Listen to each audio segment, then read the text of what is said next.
Merhaba arkadaşlar.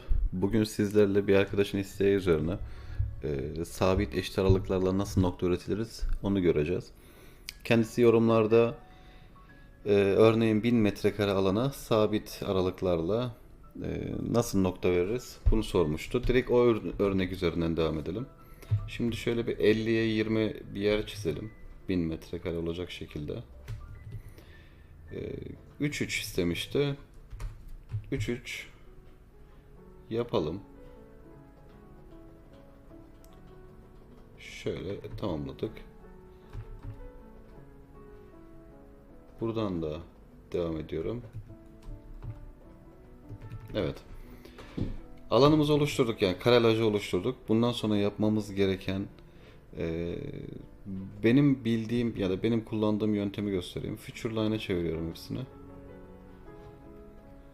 Şu şekilde. Bir isim vermeye gerek yok.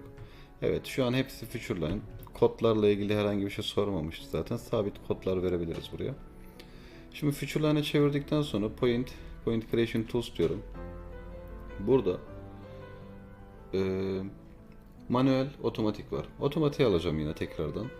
Otomatiğe aldıktan sonra ekrandaki bütün objeleri seçiyorum. Ve sağ tuş yapıyorum. Bütün kesişim noktaları üretti. Şimdi bu nokta numaralarını nasıl değiştiriyoruz? Bir de bununla ilgili bir sorusu vardı. Şimdi noktanın bir tanesini seçtim. Sağ tuş yapıp Select Similar diyorum. Ve Edit Point diyorum. Buraya geldikten sonra inat etti.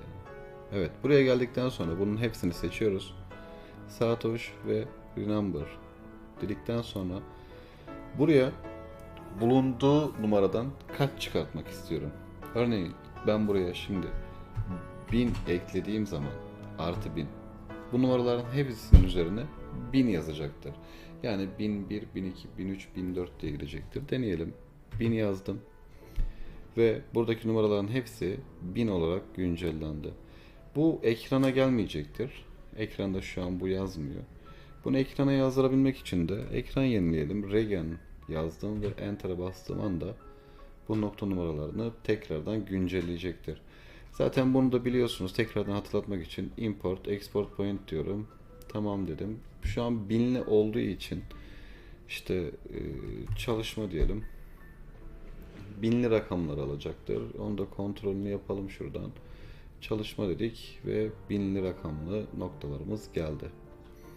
Evet arkadaşlar, karelaj oluşturup bu karelajlara nokta vermek bu kadar basit. Farklı bir yöntem biliyorsanız mutlaka yorumlarda bildirin.